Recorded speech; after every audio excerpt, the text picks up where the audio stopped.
আল্লাহ পাকের কাছে লাখো কোটি শুকরিয়া যে এমন একটা রাত্র গিয়ে আবারও একটা দিন দেখার সুযোগ করে দিয়েছেন, সেই জন্য বলি আলহামদুলিল্লাহ। সকল প্রশংসাই আল্লাহ পাকের জন্য। আসসালামু আলাইকুম।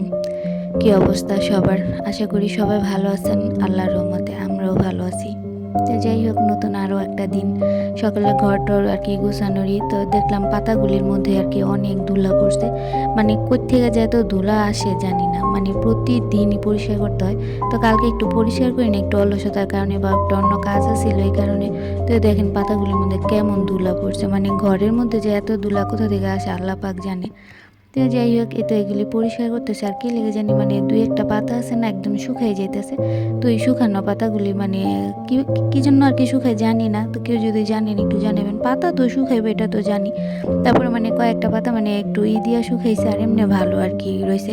তো এই গাছটা আল্লাহর রহমতে আমার কাছে আছে অনেক বছর ধরে, প্রায় অনেক দিন ধরে আর কি, অনেক বছর ধরে আর কি আছে। তো গাছটা অনেক বড় হয়েছে। তো ভাবছিলাম মানে এরকম যদি 4-5টা গাছ বড় হয় আর কি, একটা সুন্দর ডিজাইন করে তারপরে মানে একটাই করবো, কিন্তু অন্যগুলি আর কি বড় হয়নি, শুধু এটাই বড় হয়েছে। তো যাই হোক, গটর গুছায় মানে খালাম্মা একটু কাপড় চোপড় দিব, তো একটু হুইল পাউডার আসছিল না।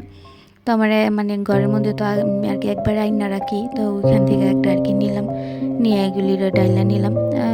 মানে 1 মাসের মধ্যে হয়তো বা 3টা, মানে 1.5 কেজি, 1.5 কেজির মতোই লাগে। কোনো সময় 1.5 কেজির বেশি লাগে, আবার কোনো সময় 1.5 কেজির কমও লাগে। কিন্তু শীতের দিনে একটু মানে সাবানটা বেশি লাগে আমার, মানে কাপড় চোপড় ধুইতে হয় অনেক, মানে কাপড় চোপড় ধোয়া প্রতিদিনই খালাম্মার আর কি কাপড় চোপড় ধুইতে হয়, এরকম একটা অবস্থা। তো যাই হোক, এই তো এইখানে আবার করতেছি চিনি আর কি, ওই দিন আনছিল তো চিনিগুলি আমি আর রাখি নাই ডিবার মধ্যে আর কি বইরা, তো এইভাবে রাখছিলাম যেহেতু আগের অনেকগুলি চিনি আর কি আছে, তো এই কারণে রাখি নাই। তো আজকে ভাবলাম চিনিটা একটু ডাইলা রাখি, আবার অন্য একটা মধ্যেও ডালি, এই কারণে আর কি সবটি চিনি ঢেলে লাইলাম।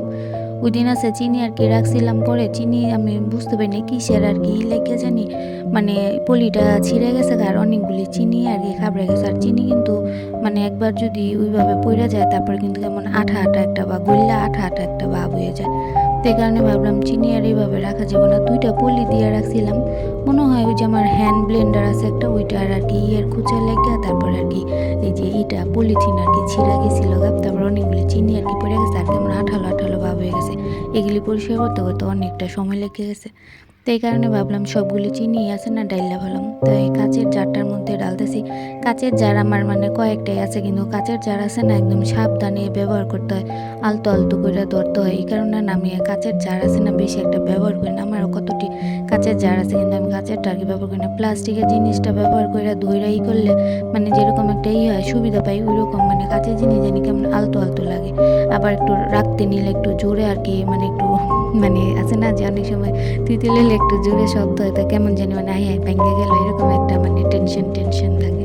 এই টেনশন কমানোর লেগে আমি এলাকায় প্লাস্টিকের ইটাই মানে বেশি ব্যবহার করি। আমার অনেক ধরনের মানে কিছুদিন গেলে তারপর আবার যদি পুরানো হয়ে যায় তাহলে আবার পাল্টাই ফেলাই, এরকম আর কি। তো এই তো এখানে চিনিগুলি ডাইলা নিলাম। এখানে 2 কেজি চিনি আসছিল, আবার আগেরও প্রায় 1/2 কেজির মতো নইলো 1/2 কেজির কম আসছিল। তো সবগুলো চিনি আসলে আমি বইরা টইরা নিলাম। আমার এই ডিবাটা মানে এটা নাই যে এপাশের এটা প্লাস্টিকটার মধ্যে মানে 2 কেজি চিনির মতো আর কি পুরা ভরে। 2 কেজি ডিবাটার মধ্যে এই যে এটা চিনি 2 কেজি চিনি আর কি এটার মধ্যে ভরে। তো যাই হোক, এখানে আবার পাশাপাশি রান্নাও বসাই দিছি। আজকে মাছ দিয়ে আর কি আলু সিম রান্না করুন। কার কাছে আলু সিম মানে কেমন লাগে জানি না, মানে আমি আর কতদিন পরে সিম খাইতে পারবো না। সিমের মধ্যে কেমন একটা আমি গাছ গন্ধ পাই, কার কাছে এমন লাগে জানি না, কিন্তু আমার কাছে এমন লাগে। তারপরে এই যে সিমের তরকারিটা মানে ফার্স্টে রান্না করলে ওইটা আমি খাইতে পারি না, পরবর্তীতে মানে আরেকবার জাল দিলে তারপরে যখন ওই তরকারিটা আমার বেশি ভালো লাগে। আর সিমের তরকারি কিন্তু দেখবেন শীতের মধ্যে মানে পরের দিন বেশি ভালো লাগে, প্রথম দিনে থেকে মানে পরের দিন বেশি ভালো লাগে, আর দ্বিতীয় জালে আর কি ভালো লাগে জানি না আমার আর কি এরকম। সেই জন্য আমি বললাম পাশের চুলায় উস্তা ভাজি আর কি বসাইছি। এই তো উস্তা ভাজি, তো আজকে একদমই সিম্পল রান্না বান্না। আমার ছেলের জন্য তরকারি আছে, তো ওর জন্য আর তেমন একটা কিছু রান্না করলাম না। আর আমাদের জন্য ভাজি আর একটা মাছের তরকারি আর কি। এই তো আজকের একদমই সিম্পল রান্না বান্না। উস্তা ভাজিটা আমার আর কি ভীষণ আর কি প্রিয় একটা খাবার। উস্তা ভাজি মানে উস্তা ভাজিটা বিশেষ করে মানে একটু পেঁয়াজটা বেশি দিলে, একটু কাঁচামরিচ তেলটা বেশি দিলে উস্তা ভাজিটা ভালো লাগে। বিকালের এটা একটা নাস্তা আর কি আসছিল।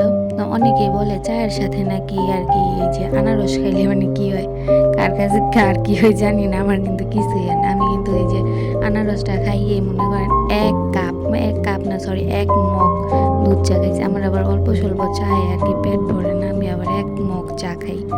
তো এখানে একটু সর্ষা মানে এই দিলাম কাসুন্দা, তারপরে যেটা মরিচ ফাঁকি, আমি আবার এই যে শুকনো মরিচটা টাইল্লা তারপরে এভাবে ব্লেন্ডারে ফাঁকি করে রেখে দিই। এখানে চিনি দিছি, লবণ দিছি, এগুলি খাওয়ার পরে কিন্তু আমি 1 কাপ চা খাইছি। মানে আলহামদুলিল্লাহ আমার কিছুই হয়নি, আমি সবসময় খাই, আমার কিছু হয় না। এত সুন্দর করে মেখে নিতেছি, এইভাবে খাইতে কিন্তু ভীষণ ভালো লাগে। সামনে রোজা আসতেছে, রোজার মধ্যে মানে প্রায় সময় আমি এই খাবারটা খাই, রোজার মধ্যে আমার এই খাবারটা খাইতে আরও বেশি ভালো লাগে। সবাই ভালো থাকবেন, আসসালামু আলাইকুম।